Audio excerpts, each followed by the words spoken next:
और welcome to study 92। आप सभी का स्वागत है हमारे यूट्यूब सेशन स्टडी 92 अमृतसर में। आज जो है आप लोगों के सामने जो है एक बेहतरीन ट्रिक जो है बताने वाला हूं कि बोर्ड एग्जाम में जो है आप बेहतर से बेहतर कैसे करिएगा। आप लोगों को मैं 3 ट्रिक बताऊंगा, आप याद रखिएगा कि आपको 3 ट्रिक, पहला ट्रिक, दूसरा ट्रिक और यहाँ पे तीसरा ट्रिक। यह 3 ट्रिक जो है आपका जीवन बदल सकता है। तो पूरे अंत तक जो है वीडियो को वॉच कर लीजिएगा और पूरे अंत तक जो है वीडियो को देख लीजिएगा, क्योंकि यह 3 ट्रिक जो है आपके बोर्ड एग्जाम में जो है बेहतर से बेहतर रिजल्ट आने वाला है। आप सभी लोग जानते होंगे कि बहुत सारे यूट्यूब पे तरह तरह के जो है वीडियो आप लोगों को देखने को मिलेगा, लेकिन यह मेरा 3 ट्रिक मैं ऑलरेडी अपने ट्यूशन में भी अप्लाई करता हूं और आपके सामने भी अप्लाई करता हूं। आप मुझे जानते भी होंगे अच्छे ढंग से, तो आप जानते होंगे कि आज जो मैं ट्रिक बताने वाला हूं किस चीज का बताने वाला हूं। तो बेटा आज मैं आप लोग को ट्रिक बताने वाला हूं मैथ क्लास 10 के लिए। जो बच्चा 2023 में एग्जाम देने वाला है, 2023 में जो बच्चा पेपर देने वाला है, उनके लिए ये ट्रिक है।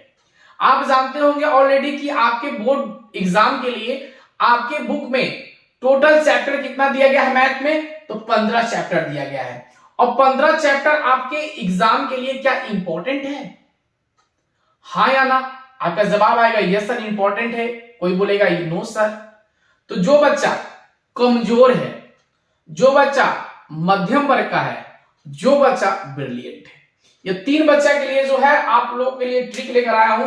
यहां पे फर्स्ट ऑफ ऑल कमजोर बच्चा, जो बच्चा क्या है कमजोर है, जो बच्चा थोड़ा सही है यार चलेगा, थोड़ा सही है, और यहां पे जो भाई बिल्कुल चालाक है, बिल्कुल जो है चालाक है, यानी कि बहुत इंटेलिजेंट है, तो उसके बारे में तो बात ही करना अलग बात हो गई। लेकिन मेरा फोकस है जो बच्चा सबसे ज्यादा कमजोर है और 2023 में पेपर देने वाला है, मात्र अब 15 से 20 दिन ही बचा हुआ है, तो कैसे कमजोर बच्चा पास आउट हो सकता है?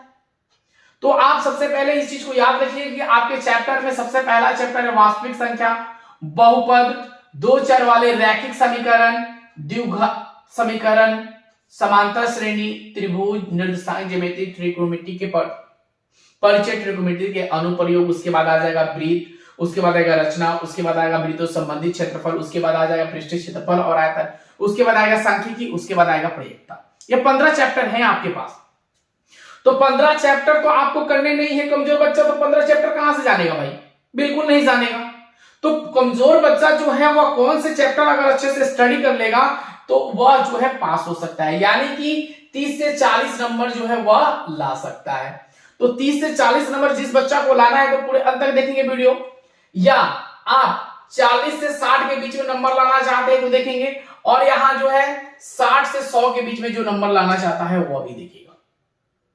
मैं आपको जो ट्रिक बता रहा हूं बिल्कुल सिंपल ट्रिक है, और आप समझ सकते हो कि सर आप जो ट्रिक बताने वाले क्या बताने वाले, तो सिंपल ट्रिक बताने वाला हूं। इस चीज को बिल्कुल आप ध्यान में रखिएगा। तो जो बच्चा कमजोर है, जो बच्चा कमजोर है उनका पहला ट्रिक, तेज है तो बाद में देखेंगे ना, थोड़ा सही तो बाद में देखेंगे ना, तो मेरा मेन फोकस कमजोर बच्चा पे। सभी लोग तेज बच्चे को तो पढ़ा लेते हैं, क्या कमजोर बच्चों को पढ़ा के तो देखो, कमजोर बच्चों को तो सिखा के देखो। तो मेरा मोटिव है कि कमजोर बच्चा अगर अच्छे से जान लिया ना तो मेरा YouTube का वीडियो बनाना बिल्कुल सफल रहा। तो यहां देखेंगे कमजोर बच्चा, कौन से चैप्टर बेटा आपको आते हैं, आप डिसीजन खुद लेंगे। तो आपको सबसे पहले आपने 1 साल स्टडी किया है, तो सबसे पहला चैप्टर आपको आना चाहिए क्या? वास्तविक संख्या। यह चैप्टर जो है आपको आनी चाहिए, वास्तविक संख्या जो है आपको आने चाहिए, वास्तविक संख्या। तो वास्तविक संख्या से कितने नंबर के क्वेश्चन आते हैं बोर्ड एग्जाम में? देखिएगा 5 मार्क्स से क्वेश्चन आते हैं। उसके बाद यहां ध्यान देंगे, उसके बाद द्विघात बहुपद थोड़ा सा कठिन है बट अच्छा है, लेकिन 2 चर वाले रैखिक समीकरण बहुत अच्छा है। यह 2 चर वाले रैखिक समीकरण जो है बच्चा आराम से कर सकता है। 2 चर वाले रैखिक बोर्ड एग्जाम में कितने मार्क्स से आते हैं भाई? ये भी 5 मार्क्स से क्वेश्चन आते हैं। उसके बाद सबसे आसान चैप्टर, सबसे आसान चैप्टर आपका क्या हो सकता है? समांतर श्रेणी नहीं बेटा, सबसे आसान चैप्टर आपका यहां दिखेगा निर्देशांक ज्यामिति। तो तीसरा चैप्टर आपका क्या बन जाएगा? निर्देशांक ज्यामिति। निर्देशांक ज्यामिति कितने मार्क्स से आते हैं भाई? 5 मार्क्स से। उसके बाद देखिए त्रिकोणमिति के परिचय, बच्चा कंफ्यूज करता है, लेकिन त्रिकोणमिति के कुछ अनुप्रयोग अगर आप करते हैं लेसन 9 तो यह थोड़ा सा चैप्टर इजी है। अगर इस चैप्टर को आप कर लेते हैं, कमजोर बच्चा अगर इस चैप्टर पे थोड़ा सा विशेष ध्यान दे देता है तो 10 मार्क्स डायरेक्ट उसे प्राप्त हो जाएगा। तो यह जो है 25 नंबर के क्वेश्चन जो है आपने तैयार किया, और थोड़ा सा आपको मेहनत करनी है, और एक चैप्टर और आपको ध्यान में रखना है, क्या? सांख्यिकी, जो सबसे आसान है। या आपके बोर्ड एग्जाम में कितने मार्क्स का क्वेश्चन पूछता है इसे? 10 मार्क्स के। तो बताइए 10, 20, 30, 5, 35 नंबर। 35 नंबर से क्या आप पास आउट हो जाइएगा?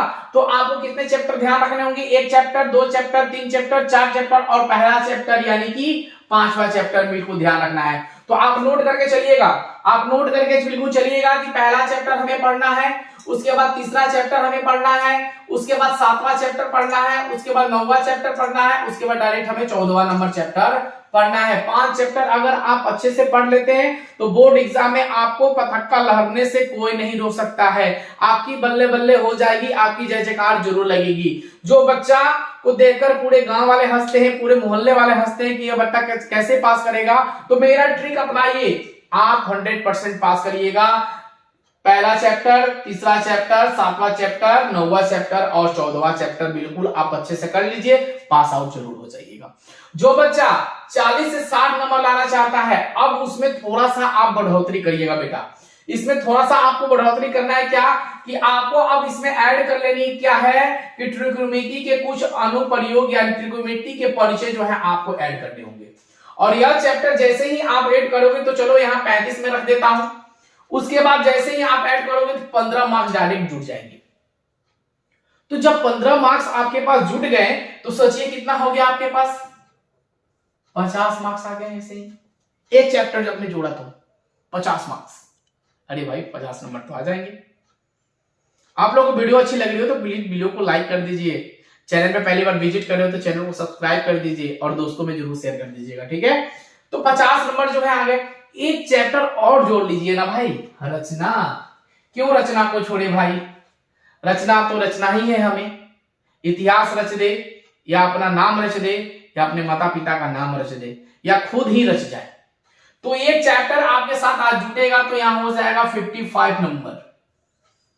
अब बताइए कि एक चैप्टर और जोड़ लिया जाए। एक चैप्टर अगर आप और जोड़ लेते हैं तो और आपके नंबर आएंगे। तो इसमें से जो भी चैप्टर आपको आसान लगते हो, समांतर श्रेणी अगर आपका आसान लगता है तो समांतर श्रेणी जोड़ लीजिए, या आपके द्विघात बहुपद आसान लगता है तो द्विघात बहुपद जोड़ लीजिए। दोनों में से एक चैप्टर अगर आप जोड़ लेते हैं तो आपका 60 नंबर जो है आराम से एग्जाम में आ जाएगा और आप जो है फर्स्ट डिवीजन से पास आउट हो जाइएगा।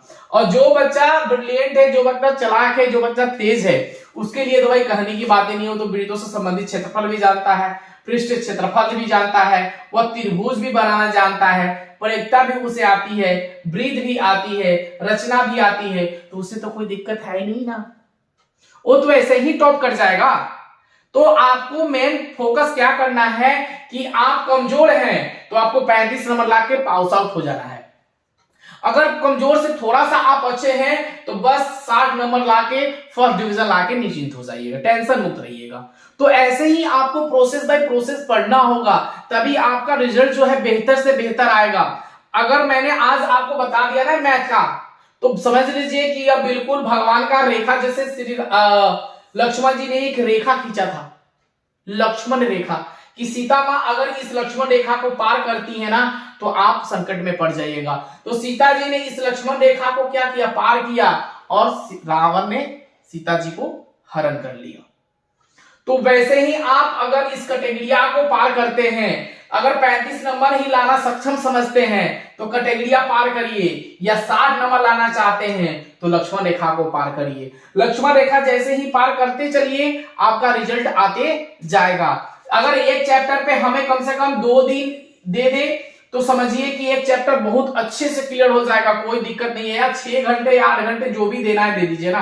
अगर 8 घंटे में देते हैं तो 1 चैप्टर आराम से क्लियर हो जाएगा। दूसरे चैप्टर में 8 घंटे दे दीजिए, सभी को 8-8 घंटे दे दीजिए समय, 8-8 घंटे दे दीजिए, 4 से 5 बार 6 बार जो है बना लीजिए। देखिए ना मैथ कहां जाता है, एकदम हवा जैसा उड़ जाएगा।